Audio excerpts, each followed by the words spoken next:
love when y'all recommend video ideas to me that force me to do things I've been procrastinating, like washing my makeup brushes. In my recent video where I talk about how to create a more skin-friendly makeup routine, I touched on the importance of course, keeping your makeup brushes clean, but also the importance of how you're cleaning them and what you're using. And I got a lot of comments asking me to make a video on how I clean my makeup brushes, but I thought I'd take it a step further. So today's video is going to be a clean with me of my entire makeup organization plus how I clean my makeup brushes. I'll be showing you my current makeup organization setup, giving it a deep clean, and then washing my makeup brushes. Today I am partnering with Simple Green to help me get through this cleaning routine, so let's get into it. But first, if you're new here, hi, my name is Miranda.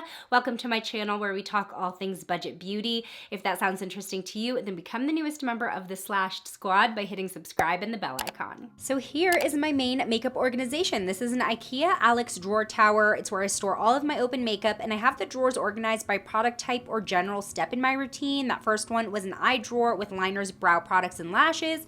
Then an eyeshadow singles and mini palettes drawer. This one has foundations, concealers, primers, and powders. Then I have blushes, bronzers, and highlights, and so forth. You'll see my lipstick drawer later. Now I do want to point out that before filming this video, I did a makeup declutter and swapped out some of the drawer organizers ahead of time. I knew this was going to be a long process, so I just wanted to get that done really quickly. I'm using the Simple Green Concentrated All-Purpose Cleaner. This is sort of a do-it-all product. It streamlines my cleaning. You can use it on almost any washable surface and even some carpet. This particular all-purpose cleaner is one I dilute 1 to 10, and it's still super effective cutting through makeup residue, but it's also an EPA certified Safer Choice product. That's the Environmental Protection Agency here in the US. So the first thing I do is clear off the top of the drawers, which has become sort of a catch-all for random products and my makeup brushes, wiping that down, as well as the wall, which caught some makeup residue. I just bought this spinning makeup organizer from Target. It was $15, and I'm loading it up with products that I reach for often. So like dry shampoo, micellar water, which I use for swatches, setting spray, nail polish remover, CBD, deodorant, powder, as well as adding a new sponge on top because I think I'm going to be throwing some of my old ones out. Next, I'm going through each individual drawer. I use these little organizing bins I got at Dollar Tree in the kitchen section as my drawer organizers. I think they're technically silverware bins or something, but I find them perfect for organizing my makeup. So I'm going to take them out though, because I want to get to the bottom of the drawer and give that a good spray and wipe down. Even with the organizers, sometimes makeup finds its way underneath, and in general, dust can collect, so I'm going to do this with each drawer. Now, when it came to my complexion drawer, this is the one with the foundations, concealers, primers, powders, etc. There was definitely more of a mess with some spilled foundation and powder that had caked up, but the Simple Green was able to cut right through it, and I could wipe it up without putting in too much effort. I'm also spraying and wiping down the individual drawer organizers that need it. Not all of them were dirty, but some of them had makeup residue at the bottom. Now in my lipstick drawer, I have these interlocking panels that create sections you can customize the size of, and I just put all my lipstick tubes in here with some loose organization, like by brand or by product type, like gloss versus matte lipstick.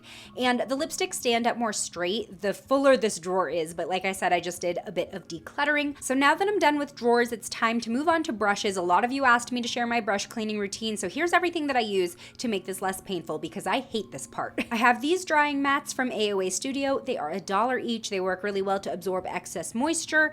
Then I use the Sigma Paw Mat. This is a brush cleaning mat you can use two ways. You can snap the ends together and wear it over your hand so you can like press the brush into it while you're washing it, or you can use the suction cups and press it onto the bottom of the sink, which is my preferred method usually. Now, as far as brush cleansers, I switch between two. The only official like brush cleaning shampoo I use is the EcoTools one, specifically because it's fragrance free and safe for sensitive skin, and the other product I use is the Dove Sensitive Skin Bar, which is also fragrance free and hypoallergenic. I use the EcoTools shampoo specifically with my sponges. I find liquid cleansers to work best with sponges because it can really get past the surface level and clean through the whole sponge. I will say these squeezes where you can see how much makeup is coming out of the sponge are super satisfying. So I just work the shampoo in and then run the sponge under the water, squeezing until no more color or suds come out. And then I use the Dove bar with my brushes. So I work the brush into the bar and then onto both sides of the paw mat. The paw mat has different textures that can help work the suds into the bristles.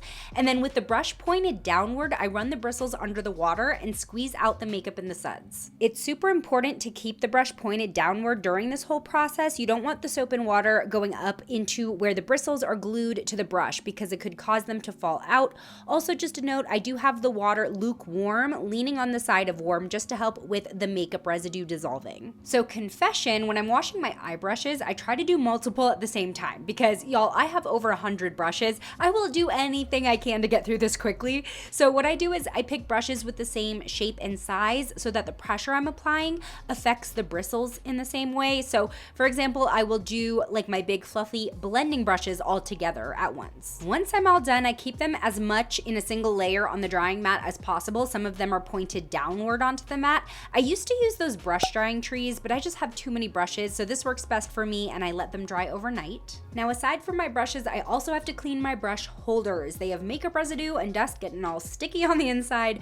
These are old e.l.f. brush holders. They don't sell them anymore, but there are identical ones on Amazon. I'll link in the description. I just really love the capacity because as you can see, my brush collection is a lot. So I am spraying that same diluted simple green inside the brush holders, and then I got this curved dish brush at Walmart, which is perfect for getting in all the corners and edges inside, and it reaches all the way to the bottom. So I'm giving these all a good scrub and then rinsing them out with hot water. You can see in the white one how dingy that water is. This is why it's also a good idea to wipe down your brush handles when you clean them.